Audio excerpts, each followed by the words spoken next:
So thank you everyone for coming.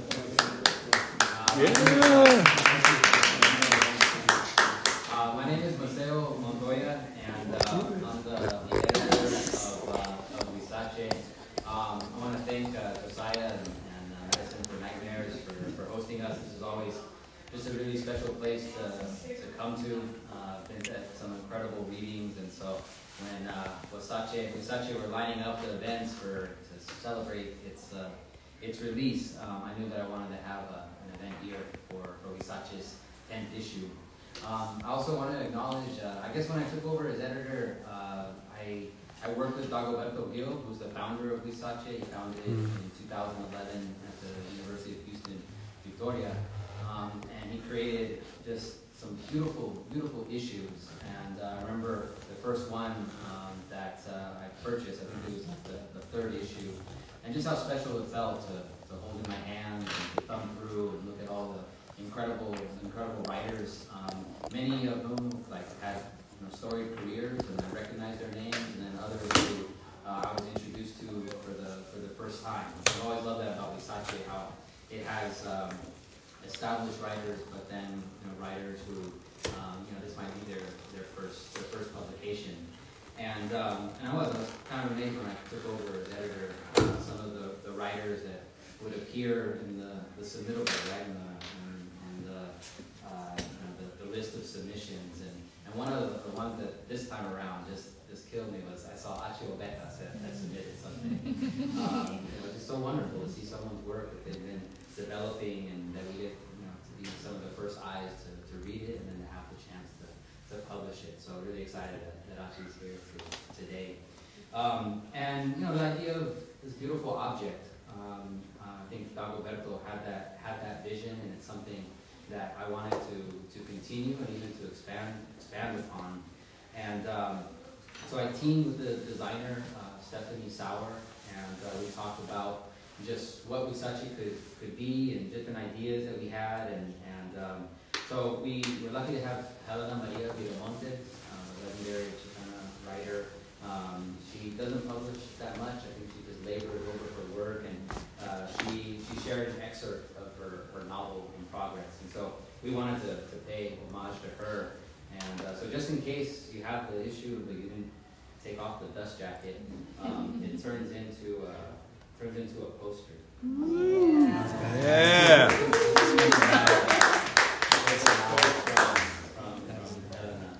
And of course, the poster kind of ties to the history of the Chicano Latinx poster tradition.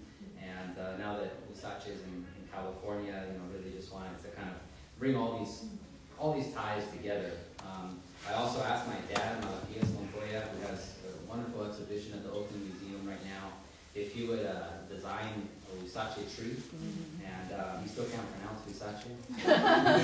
He had no idea what Huizache tree was, so I found some photos, and then he just did this incredible pulsating image of a Huizache tree that is now our logo.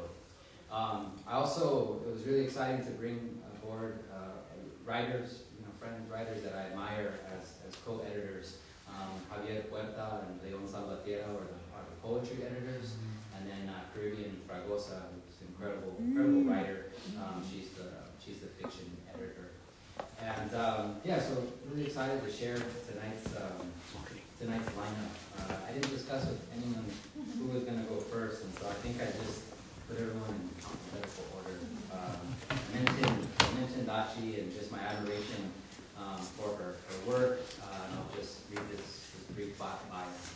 Achy Obejas is the author of numerous books of poetry and prose, including Boomerang, The Tower of Prisons, a Penn Faulkner finalist, Ruins and Days of Awe, Los Angeles Times Best Books of the Year, a prolific translator, She has worked with Wendy Guerra, Rita Iliana, Dino Diaz, and Nadia Maxwell, among others. She is a recipient of the USA Artist Fellowship, an NEA, and CETAS Fellowship. Born in Havana, she now lives in San Francisco Bay Area, in Benicia. So, welcome, Achy.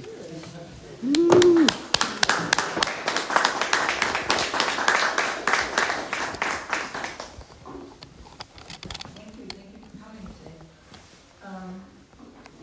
I was very excited to be in Huizache because I love this magazine since I was talking about it since before it was like a thing. We used to run into each other at festivals, and he was always trying to tell me what his vision was. And it's a very beautiful thing to see it come to life. And I love the fact that it's print only, and that you actually have to hold it in your hands. Yeah. Turn the pages and smell it and all that. I love this poster thing. I didn't realize that. And it's exciting to see that Macero's taken over because I think a magazine like this needs somebody who has vision, but also somebody who has history and who sort of can put it all together. I think that's a really important thing. It's not my first time in Huizache, and that makes me really happy to feel like I'm part of the history and also part of it moving forward, part of the vision. I published 3 poems about my sons in this issue. It's part of a larger project called The Boy Kingdom.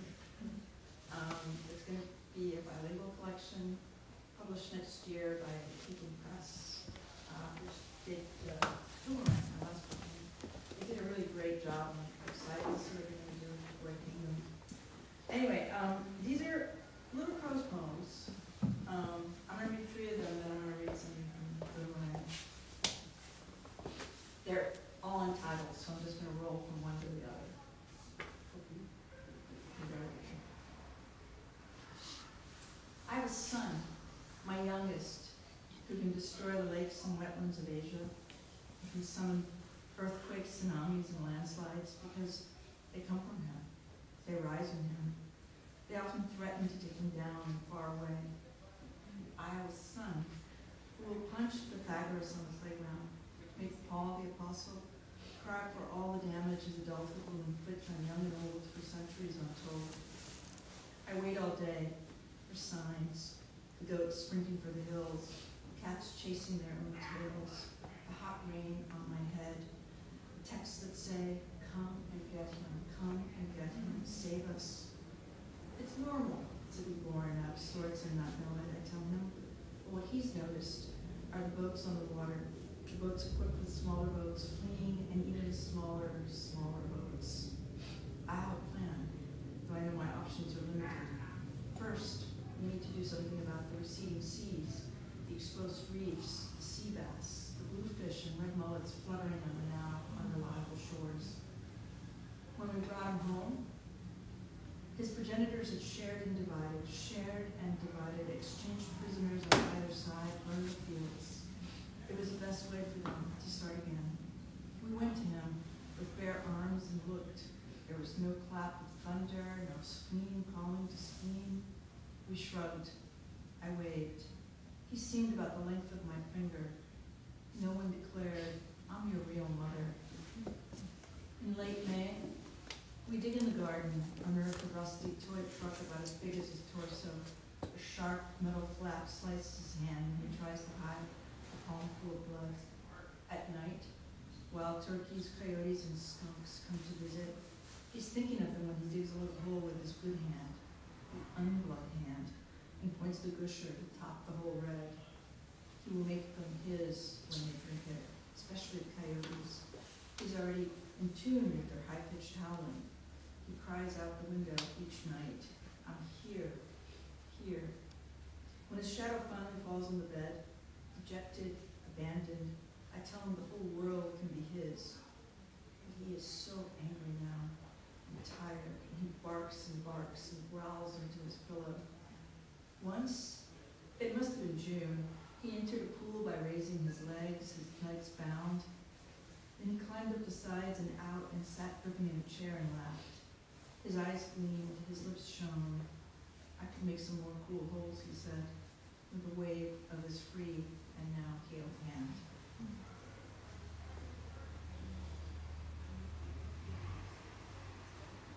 At a young age, I learned the moment when the voices quieted, when breathing slowed, when whatever had been rattling the winds had calmed, and I knew not to say a word.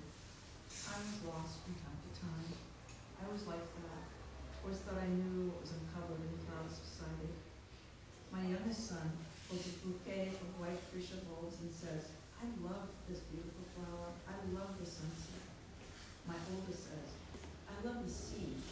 I want my clouds colored full to burst with neon and make mercury vapor. I will walk here. I will linger and gaze at the twirling stars while lying on the trampoline, a boy on each side. That must be a star, or a plane, or a comet, a UFO, constellation, Andromeda. It's dark, but not so dark. I can't see water from here, but I heed the inhalation of the boys, feel the velvet breaths on my neck, coming in waves.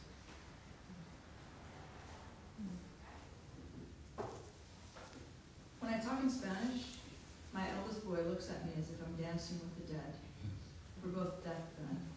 Him to my song, me to his slurry R's, to all the things we both want now, fast, forever. You have to have an attitude, a certain insolence, I know, to curl a tongue, to click and snap, to pierce and punctuate like this. My eldest son, my boy with sea green eyes, prefers to let precious stones tumble in his mouth. His body refuses him what he needs to talk like me, like my father and mother and all who came before us, and he embraces that blank. My boy doesn't know what he's missing. I want to take him to the places where they unearthed those precious stones. For example, the sapphire mines in Malawi, Tanzania, Madagascar. I want him to find that Spanish, which is not spoken in Malawi, Tanzania, or Madagascar, except by those plotting escape to Europe, near Tarifa, where it's like calor and amar, and aspiration can result in post-aspiration. My shambolic whiplash Spanish is also a riot, abundance and pleasure, a stunning string of sapphires. And I wanted to end on a piece from Boomerang. This piece was a lot of fun for me to write, even though it's a painful little piece. A few years ago, a curator at the Pettis Art Museum in Miami, which has a huge Latin American collection, decided to try to do a book in which Cuban poets were responding to Cuban art pieces. And I was given a piece by Ana Mendieta. I had known Ana when she was alive. She was very good friends with a lot of my good friends in Chicago. She and I were not very close. We had dinner a few times. So I was excited to get this. And I felt like I had sort of been around her enough to sort of capture her sense of wickedness. I mean, she was not an easy person. She had a real volcanic temper. She was, very casually snappy, and she was a little prickly. Anyway, I wrote the piece, and it went to Miami, and a sister saw it and said, "No, it makes her look really bad." So they X'd it. They didn't include it in the book. She didn't disagree. No, thank you, kind of. And, I think it does actually get at who she was. Anyway, the piece is called "The President of Coca-Cola." Ana Mendieta is the president of Coca-Cola and dresses in yellow. A mother of millions, an international pop star rolling by the riverside, covered in spit and feathers. Ana Mendieta is the U.S. Senator from Florida, the governor of New Hampshire, 4 feet 10 inches seared into wood, traced with blood, formed from mud and grass and gunpowder. She leans on the bar counter, a Mendieta in her hand. Ana Mendieta is the Grand Duchess of Luxembourg, a prestigious professor of international law at the Geneva School of Diplomacy and International Relations. Ana Mendieta is a shadow play of light in the cornfields of Iowa, a mount of earth outside Havana, Cape drawings. She is the mayor of Wichita, the tender-hearted sibling of the late dictator, a glamorous fashion model, welfare recipient, emergency case in the emergency room, a soldier, dentist, and historian, and the host of a daily talk show on Telemundo, who gulps down a milky black cow every day before taking calls. Ana Mendieta is the intellectual author of Miami's Resurgence, the evil genius behind the bombing of a plane that killed every member of the national fencing team, and a man who ripped out his lover's guts when she moaned the name of another. Ana Mendieta is a power hitter, MVP and 6-time All-Star, celebrating at a gay B&B on Goodall Street with a chocolate slam and a tray of cocaine. Ana Mendieta is the president of Coca-Cola and a double agent. She invented the sitcom, The Telephone, birthed Amazon, came over with 14,000 kids and got deported with 2,021 others, mostly murderers. Ana Mendieta fears that if she weren't an artist, she'd be devoted to a life of crime.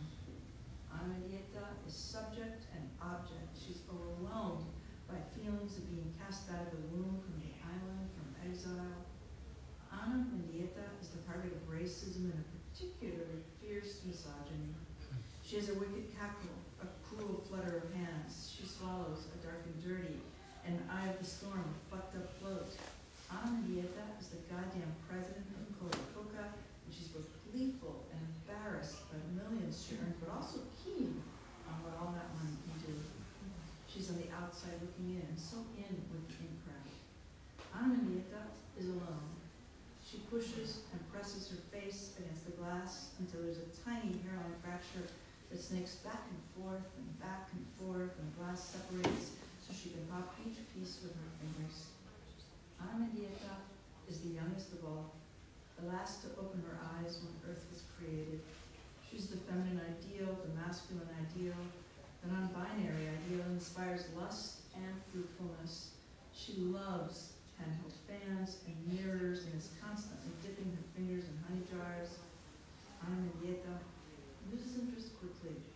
She's a peacock, a sack of bones, a woman dozing on the roof of a deli 33 stories down.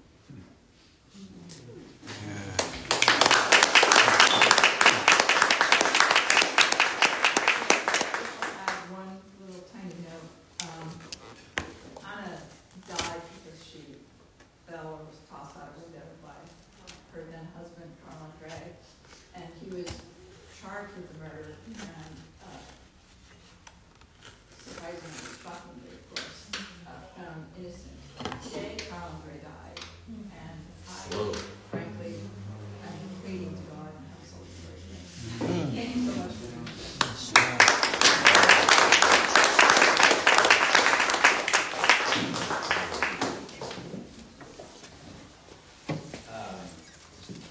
That's a great poem. Another tribute to this person is Roberto, who is the founder of I learned that in my year working with him as we transitioned the issue. But, you know, the thing about Ricky Keaton, part of their vision and how dogged they are in realizing that vision. And one thing that Dagoberto did with Huizache too was, although it focuses on Latinx writing, he had a very expansive view, writing from the West, writing from California, writing from Texas, writing from these overlooked areas, but then also writing outside of the Latinx community, and then how our work is in dialogue with other communities of writers, and so that's something that we have tried to embrace with this new iteration of Huizache, and when we all got together last year and we were thinking about writers we admire, I think top of the list was Barbara Jane Reyes. Bay Area poet, author, and educator. She is the author of Wanna Peek Into My Notebook, Notes on Pineda Melody, Letters to a Young Brown Girl, Invitation to Daughters, The Love of Swans, The Walk of Poeta, in San Francisco, and Gravity's the Center. She teaches Pineda literature and diaspora Filipino, City of San Francisco. Welcome, Barbara. Yeah.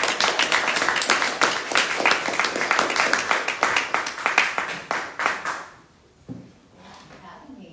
I'm honored to be included in Huizache, and so thank you, Mr. Thank you, Holly, for bringing me in. And it was an opportunity for me to think about how am I writing these days. So I will start with this ambahan, mga patay, which is Tagalog for Day of the Dead, Dia de los Muertos.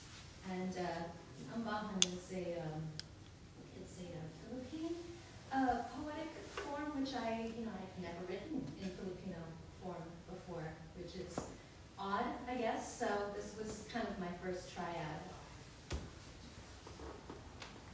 I'm giving you the smoke, rolled tobacco, flowered herbs, tangad and clean fire, I burn.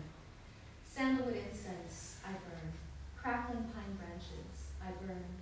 Verses carved on bamboo stalks, verses from dreams and full moons. Candles that smell like roses, handfuls of soil I bring you. Bayabas manga for you. Ampalaya from the vine. Sayote, fresh, fragrant green. Flores de calabasa. Sambaguita from the vine. Pine cones, smooth stones I bring you. Seashells, polished mollusk bells. Abalone and leather, tethered to my wrists, ringing. Brass bells and silver, ringing. Ankles dancing, bells jangling.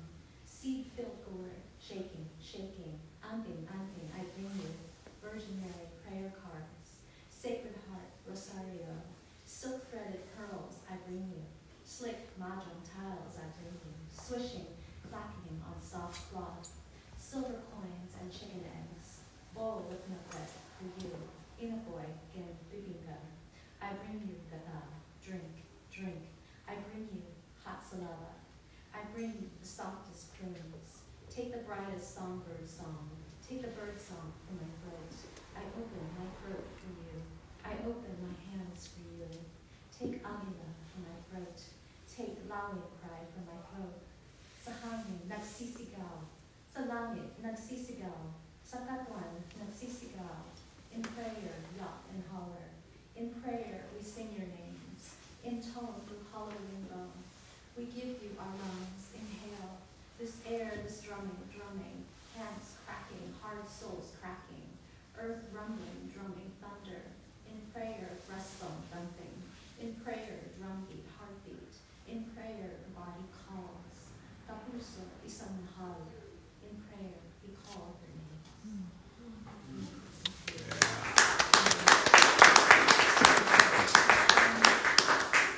Thinking a lot about, I guess, creation stories, and I guess as I was writing these poems, I guess for my family, I've always liked kind of mythologizing the family. It felt easier to write about because, family is hard. Sometimes family is fucked up, and it's easier to just kind of think about, like, birds creating land and shit like that. So that's kind of where some of these poems came from. Diwa. Before sound and dream, before speech, before freedom is reached, before supply and demand, before this parceled ancestral land, before strife and fire, no light, no blight, before empire, no white flight, before warfare renders apart, before I split the lovers band apart, before enforcing my borders, torture orders, hoarding culture, before I was your capital, collateral, damaged soul, I was liminal. Amihan. She flew between sea and sky, full wingspan wide. She lifted herself, the blue above and beneath her roiling. She dove. She dove and the light in her lungs dimmed. She thought her heart would burst. She saw no resting place. She weaved her body wind. She called to sea, pushing through clouds. She called to sky, broke forced utterance groaned a word. And at her command the rocks flew from the hands of the sea. She saw rock and water eddy and settle. She saw the islands they came to form. This is where my father was born. I'm going to read my last poem. I'll close out with is from Letters to a Young Brown Girl, and this is the last letter, which ended up becoming like 100 sentences of, growing up unglamorously in the suburb of Fremont. Dear Brown Girl, you've come to me to ask how a brown girl writes and lives and writes, when it feels like no one cares. You have come to ask me whether it is true that no one cares about some brown girl. You've come to me because you need me to see you. Yes, it is true. If our identities are not for sale, then no one cares about some brown girl. I'm sorry if what I say here are not the things you want to hear from me. Some say it's bourgeois privilege for the battleground to be the page. I think the page could be one weapon in our armories.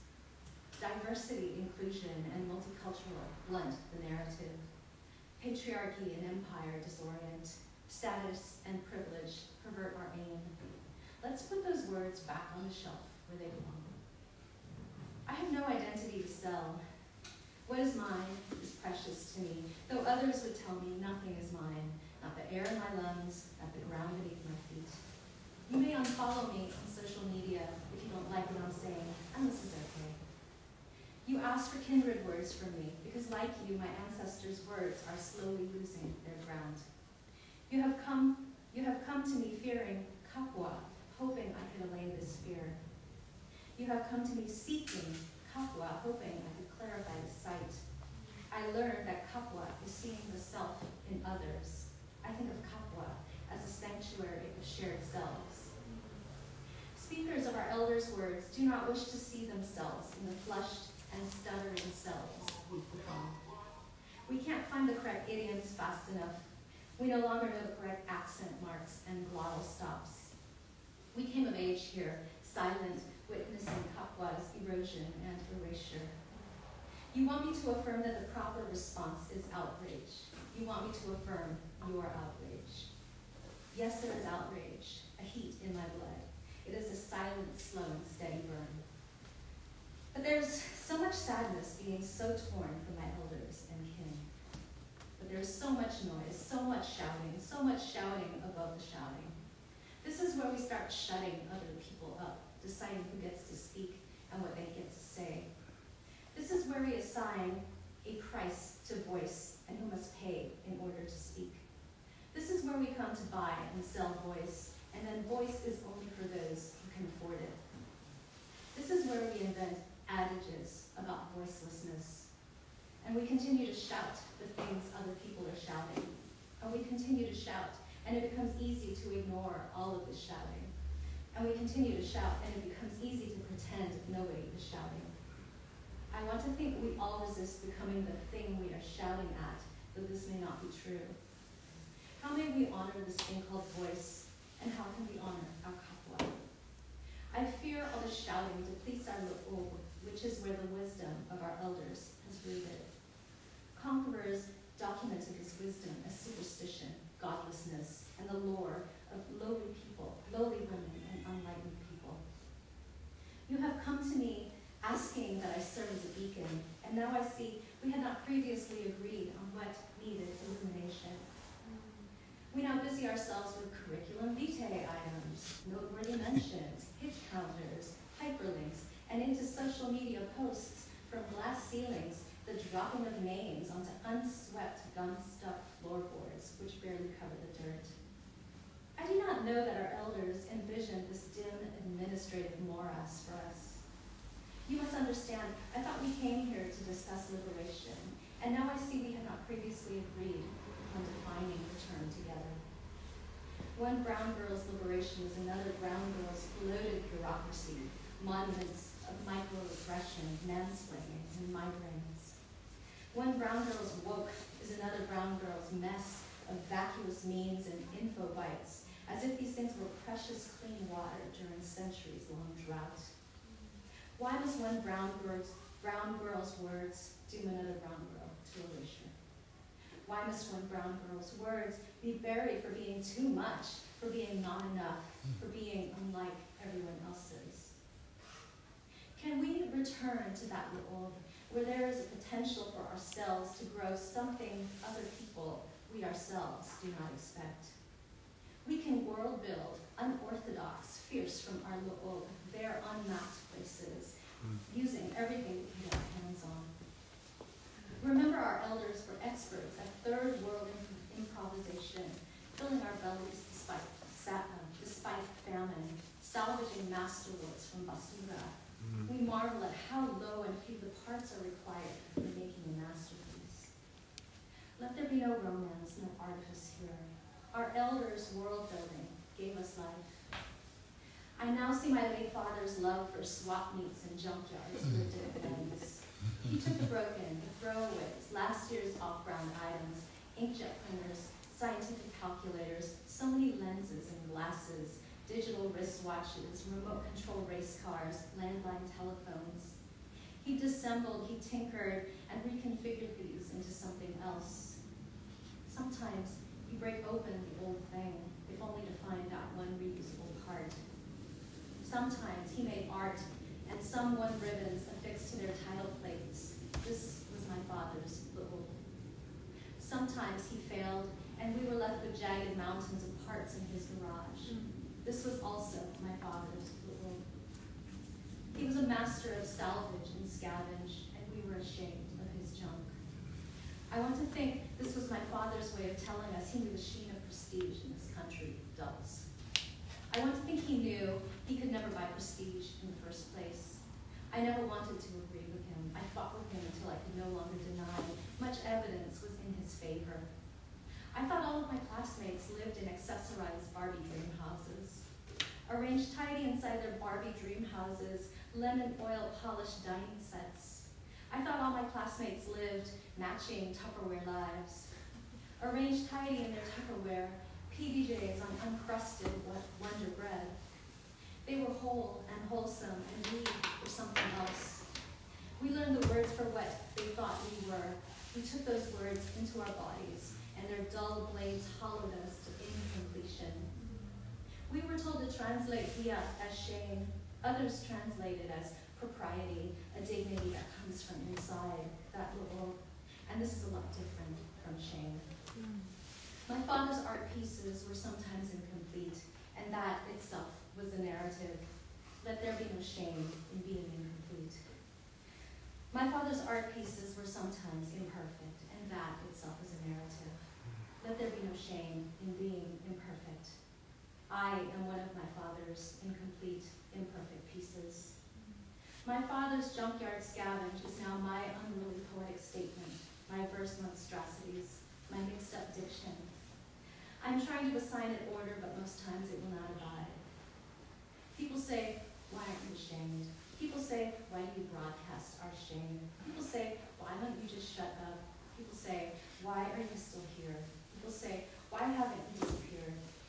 Have you ever been made to feel so little? Have you ever made anyone feel so little? If art is a series of fine lenses, then the shame is not hard to see. Beneath these lenses, we are misfitted parts jammed together, fractured at the edges, dirty from so much mishandling. Beneath the lenses, we are sad little colonies hoarding secondhand items. Beneath these lenses, we are sad little colonies frantic for our grime-covered shelters. See how we are not a smiling, suburban, single-family, home-owning TV sitcom nuclear body. Inside the body that is our overcrowded house, our fists have made holes in the walls. Our hands throw glass, mismatched plates, any object within reach. Inside the body, heat rises, fibers tear and unravel, vessels collapse, the body shuts down. Inside the broken, dirty, dark people that we are, the old has been torn from us. It continues to be torn from us. This is trauma. This trauma is not a little thing that you can brush off your shoulders. This trauma is not a little thing that makes you interesting and diverse. You want to smack a smug motherfucker for saying that to your face. If your lobe is torn from you, this is an act of terror. If your lobe is torn from you, this is not done by an invisible hand. If your load is repackaged, relabeled, and sold back to you at premium, send it back. This jagged wound opened and salted for others to enjoy. How smart. This is terror. At some point, we ask who is assaulting us, the pleasure they derive tearing us from their gold. I think we should start asking again. I think we should start asking why. Inside the body, it's thick and entangled to repair us. It may not be pretty, but it will hold us together. I'm sorry if the things I'm saying here are not the things you wish to hear. You may unfriend me on social media. You may block me on social media, and I'll be okay with this.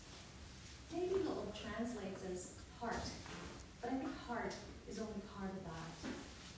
I don't think that we should stop making art from that world. Do you? I'll end this with a little bit more upbeat. Okay. Dear brown girl. You know it's not about speaking English. Francophones speak French, and all is right in the global north. We are tropical birds, puffing our chests, trilling our Spanish surnames. We build our R's as if they are gilded, Baroque ornaments. And with a hard pop of the lips, we say, not. Our mother tongues are tough on the mouth, and spewing spittle, vinegar, and bits of ginger. We make cuento, all of us, all at once. And sometimes it sounds like a whole lot of neck bones cracking.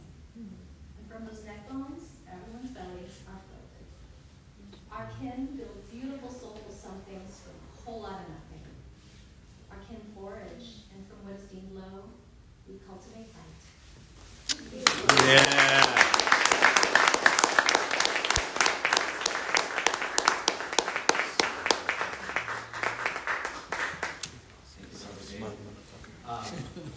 It was a pleasure to meet Donelle, contributor to this most recent issue today. So Donelle McGee is the author of 2 books of fiction, Ghost Man, a novel, and Shine, a novella, as well as the poetry collection Naked. He is published in the Los Angeles Review of Books, the Larry B. Ashbury Literary Journal, and the Twin River Poetry Review. So welcome, Donelle. Pronounce that correctly. I make sure I give a prep, but I really want to get that right. But they're all, really about connection, about vulnerability, and about love, and about forgiveness, but also about revolution. So I'll begin with the first one.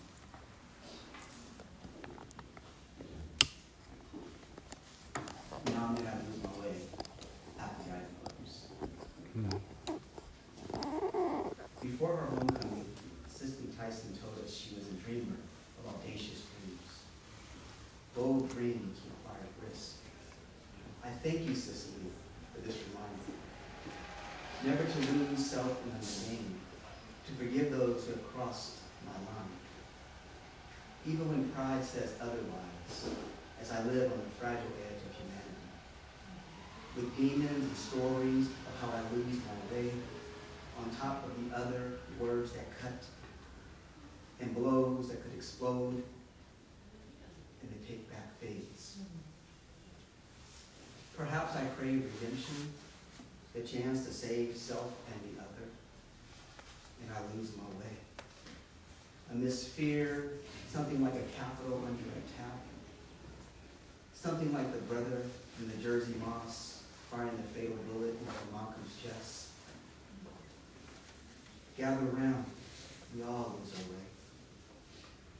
Cicely loved Miles Davis hard. Davis worth saving even at his abusive body. This is where we shift the narrative. Even at the end of his experience, Davis uttered, "Tell Cicely I'm sorry." And then I'm going to longboard you into a poem of my daughter, who is making her way to graduation, and she likes to longboard. Longboarding at 6 a.m. for Mia. My daughter is 19 today, and so we skate. Purple, blue, blooming sky lights our way, the sun arrives. I watch her glide on her longboard, see that smile, and I'm reminded that she is okay. I let go. She rolls away. smooth and easy, her left foot leaving the board to gather speed. She rides, she glides, as I watch her find it right. And then we'll bridge into Data's son leaving Las Vegas after Richard Wright. Here, he says to me, do this like this, but I can't. Because the mundaneness of who you think you have to be burns. Here, he says to me, remember it. Burns like bullets shot into urban landscapes lined with imported palm trees. Here, he says to me, go see him. Palm trees sway, memory to a reel of him walking backwards. Here, he says to me, you see him? Backwards into the path of a shot into the head. Here, he says to me, fall in head first to feel the hunger of bodies that are restless and caged. Here, he says to me, slow down. Cage is already departed, and our bodies are bullets. And our brothers are bullets also in their bodies. And then I'm reminded by this poem I want to include him as an epigraph by McGee. And I quote, and so it is those we live with and should know who elude us. And I thought about that for many years, like that's deep. That is really deep because oftentimes we fail to connect with the people that we believe are the closest to us. And from that came this. McLean may have known the loneliness of tiptoeing around those we love, the circling steps of not wanting to know what is felt. For a loved one to elude me, I must turn away from a body that craves understanding. I back away from a body that needs compassion. No need to be me, love me, know me, but I'm trying. Drops of love from me to you, only to go quiet in fear of abandoning you. And so I shield. I'm elusive because your trauma will break me. And did you know that my fiance talks to plants? She brings them back from the brink of wilt. I look at her brown hands on green orchid leaves as she smiles before speaking lovely words that bring you back to me. Her words not meant to elude. Her words remind me that I have a brother that I must go see. And I have two more for you. I had a chance to spend time with Chris Abani, who was an incredible writer. We were in San Jose, just walking along in downtown San Jose, and just his words and his compassion and love just really, really inspired me. And from that encounter came this. Vaughn, Abani, Neruda, Lorca. Ocean Vuong tells us on earth we're briefly gorgeous. Chris Abani believes that when we are at our ugliest is when we are most beautiful. Neruda and Lorca knew that in the body, the land, and heart resides humanity. Though I must look hard at our differences with the intent to understand. And on days when I neglect to show compassion to self or other, is where I forget what it means to be among the breathing. And I'd like to end with a poem that means a lot to me. It's also in the magazine. And this happened right in San Francisco in March of 2014. The young man, Alejandro Nieto, was murdered by the police, 59 shots. And I believe 2 years later, the officers were acquitted. They were deemed not to have yielded unnecessary force against the young man. And I'm like, 59 shots, really? Really? And you can think about like brown bodies, black bodies just being taken by the police, by brutality, by fear. And life is complicated, but no one deserves to be shot 59 times. 59 shots for Alejandro. A love song for the people unafraid of revolution. A melody of Hampton, Simone, Sonia Sanchez, Chavez. For all that resides in love when one corrects wicked. A riff of being done with black and brown bodies taken at will.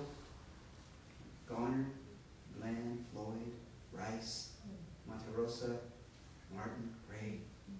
Like Claudia Rankin said, we can just keep the list going on and on. And how officers took the life of Alejandro Nieto in San Francisco. Enough. Shame on them, enough. We need more love songs for the people unafraid of revolution. A melody of unflinching resistance. Thank you.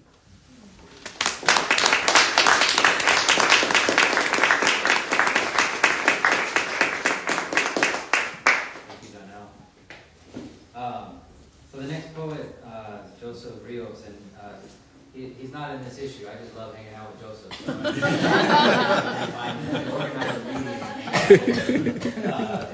the very first time that I hung out with Joseph and Javier, I invited them to my class at UC Davis, and they came and they gave a wonderful reading to my students, and then I took them out to dinner, and then we had beer.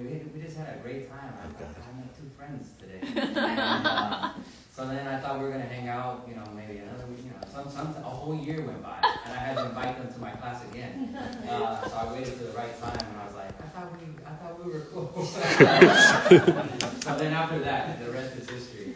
And I consider Javier and Joseph just wonderful, wonderful friends. I'm so proud of Joseph. I met Joseph when he had just finished as a student at UC Berkeley. His book, Shadowboxing, Poems and Impersonation, went on to win the American Book Award. He's now a Stegner Fellow and the current Poet Laureate of Fresno. So welcome, Joseph.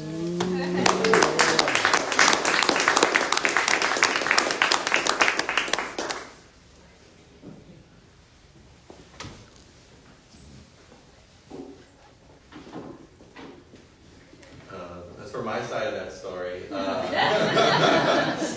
That was true. That a year did go by. But he was like, we were sitting at Zethio's, by the way. I wore this for myself. This is that bar by his house that we go to all the time, in Woodland, and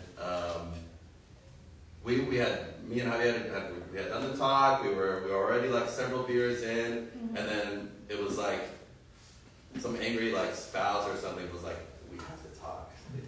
Yeah, and then he like looked over at us, what the hell are you doing? And he's like, do you remember the last time that we like did this? He's like, it was like, no. And he's like, yeah, we're having fun right now, right? Like we're like, this is good. And we're like, yeah, dude, what the hell's your problem?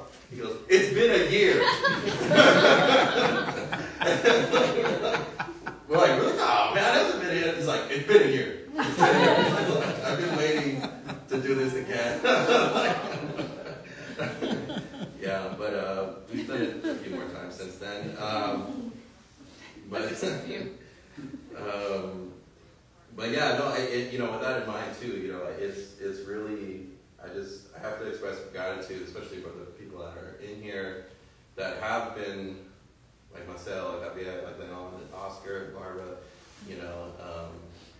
and who were there. Like in my head, I talk about this all the time, but that reading in Fresno was so, in 2008 for Andres Montoya was such a pivotal moment where like I feel like I became a poet, and I feel like a lot of those people that are here were there. Now, gosh, I won't even try to think about how long ago that was, but lots of years ago, and so I'm grateful to kind of be still doing, still writing and still in this poet life, and to see a lot of the same faces 10, 15 years later, now. It's very special. And to do it in San Francisco, and to do it in Los Angeles, and still see some of the same faces of people that you, I think it's one of the most rewarding parts of being a poet is the community that you build over the years, and you get to see in different cities, and have those dinners, and hang out, and be with in different parts of the country sometimes. So I'm really grateful for that.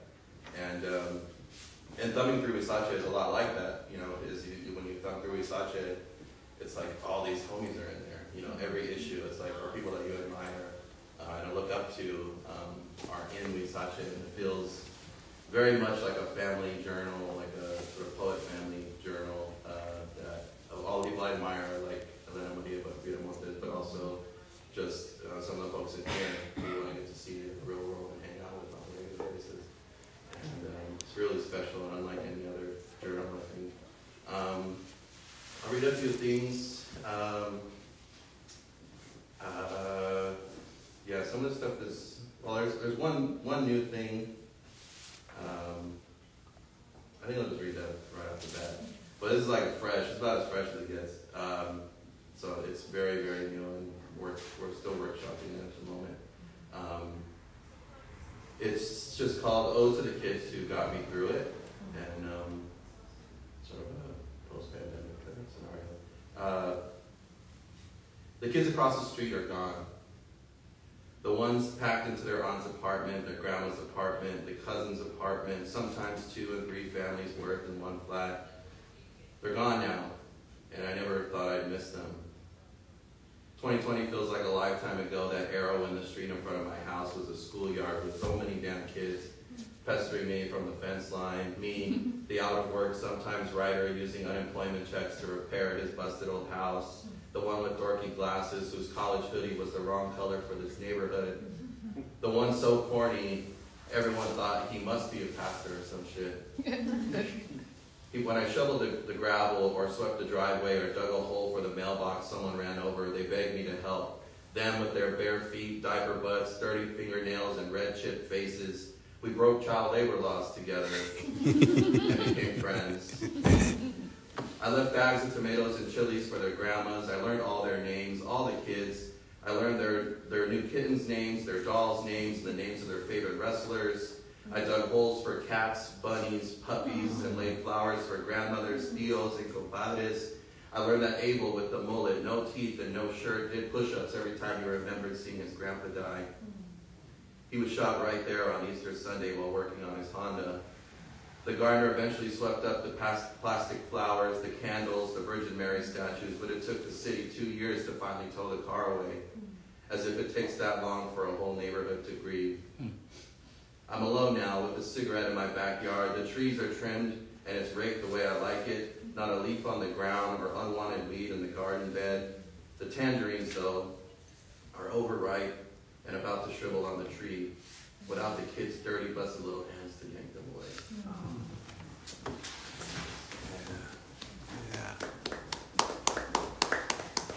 Thank you. We survived that, man.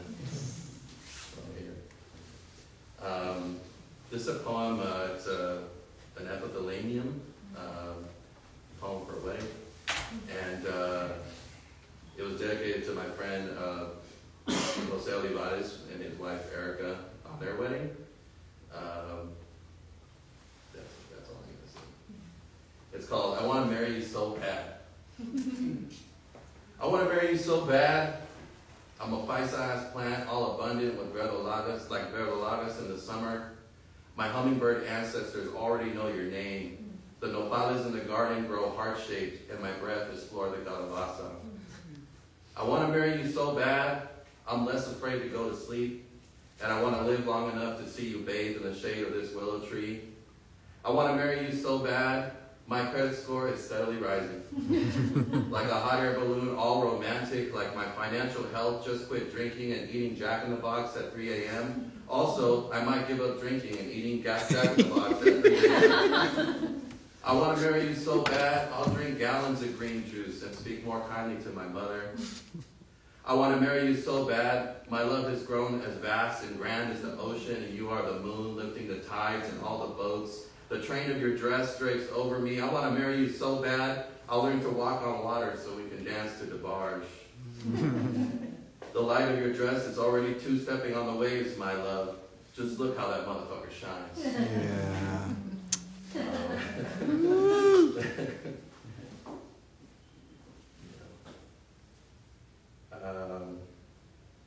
This is a short poem that I came back to now that I'm over at Stanford a lot, and just, you know, such an alienating place. It's a guy. I joked with the director of our program. I was like, man, I feel like I'm in a you guys brought me to a fucking country club.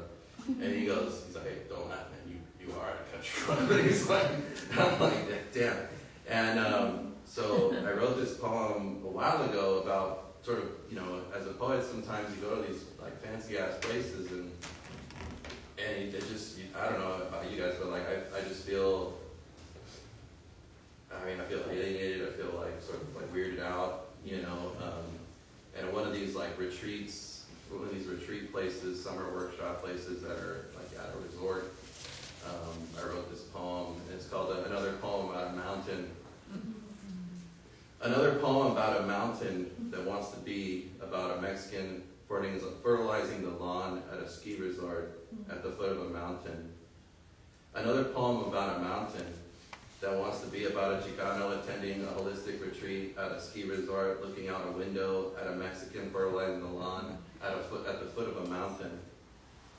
Another poem about a mountain that wants to be about a boy who mows lawns with his father, then grows up to be a poet looking out a window at a Mexican fertilizing the lawn at the foot of a mountain.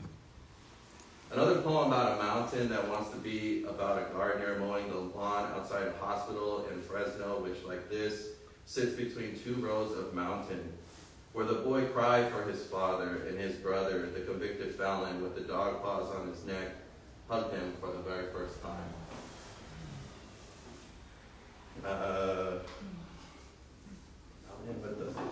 I did show up in Huizache. It sounded like I'd never been in Huizache.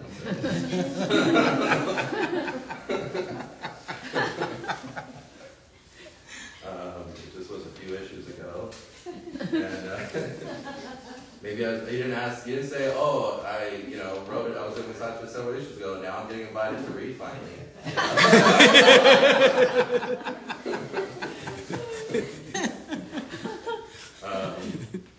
And it's somewhat, there's sort of layers of sort of connection here, because with this poem, not only with Huizache, but to this place, the mission. So the poem's dedicated to two people. One is Ramiro, and the other is his brother, Victor Martinez.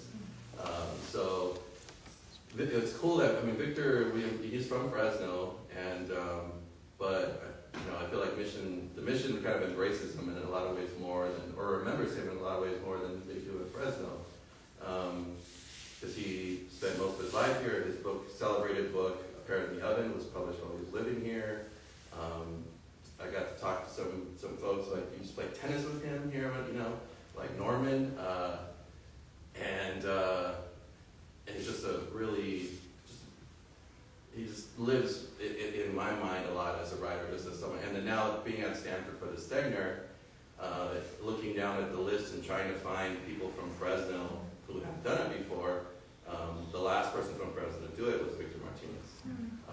So that was like in the late 70s, early 80s. And so he was there at the same time as Juan Felipe Herrera. I will not do his impersonation today. And also Francisco X. Alarcón was there as well. He was doing his PhD in Spanish. Juan Felipe was doing a master's in like history or something, and Victor was doing the Stegner. So it's like crazy to think that those people were on the same campus at the same time, at that time in the late 70s, early 80s. So yeah, this poem is dedicated to Victor and Ramiro, who's a muralist in Fresno. Self-Park verse 1. To begin, Fresno y también un fresno, weeping a stench of ash exhausted by fumes and cut grass you can't smell from the I-5.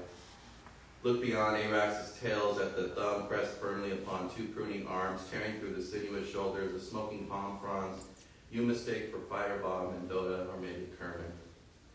Later, the spilled milk sours where little Josefo's hands returned from the hoe with calluses of brown skin, hardened over bloody soil, just like the Lunada Media's face. 2. The parrot still migrates with the geese along the old Golden State toward the water treatment plant on Jensen. Knobs of aborted bulbs form praying fingers instead of irises. Delfino trims his nails against the fan blade of his work truck. The wailing escapes through broken windows into a horror of muted dust, 5W30 and light. Later, Ramiro parks his elliptical bike in Tokyo Garden, goes inside and drinks 2 bottles of warm sake, and reads Parrot in the Oven in the voice of Burgess Meredith. His mouth labors over words like tomato and lightning. He leaves, rubbing his throat still with much more to say. 3. An airplane drops a white cloud upon brown bodies. Powder sits gently onto eyebrows, wrists, and shoelaces. Mother instructs small children to hide under vines. The good ones die before 40. The rest of us wake up with swollen feet and nosebleeds. Later, Josepo kicks an empty bottle across the alley, then vomits beneath the honeybee with 4 sagging breasts. Ramiro searches for Eloy above scaffolding at Broadway. Victor appears behind the orange glow of an American Spirit. A police siren screams again and again and again. Does no one else hear that? 4. The Central Valley is an aging fruit tree breaking concrete with the knuckles of its toes. The sidewalks stay warm under naked feet slapping from one street lamp to the next. The parrot places his head in the oven to escape the cancer hiding in every breath. When eulogized, the priest will mistake this for mercy. Later, carved letters appear on an ash tree that must outgrow its ambivalence. The letters read, I am the American way. Addendum. Some years ago, a student at City College rented space at Broadway Studios in downtown Fresno. There, the student met Ramiro, noted painter, muralist, philosopher, the brother to the poet Victor Martinez. One late evening in the studio, Victor came to visit. Mito made the introduction. Hey, Vic, come here meet my friend. Hey, he writes poems too. And the 3 men walked to a nearby liquor store and bought 32-ounce bottles of Bud Ice. Somewhere on the Fulton Mall, a street couple argued in an empty fountain. When the 3 finished the first round, they walked back to a liquor store and bought more. They enacted this ritual several times before the night's end. The student paid close attention, laughed, and contributed when able. Mito liked to talk about the look of the San Joaquin River before the dams and the canals, the wildlife, the marshland, the tabletop mountains, the seashells still coating the valley floor.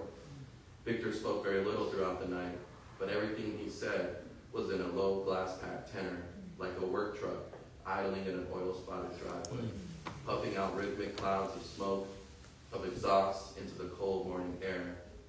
The student passed out on a spinning couch chair in the hallway between a row of closed studios. The Martinez men skipped out. Their voices and laughter echoed off the brick warehouse walls. The wrought iron door slammed hard behind them, vibrating loudly at first, then softly in its jam. 1 year later, Victor was dead. Thank you.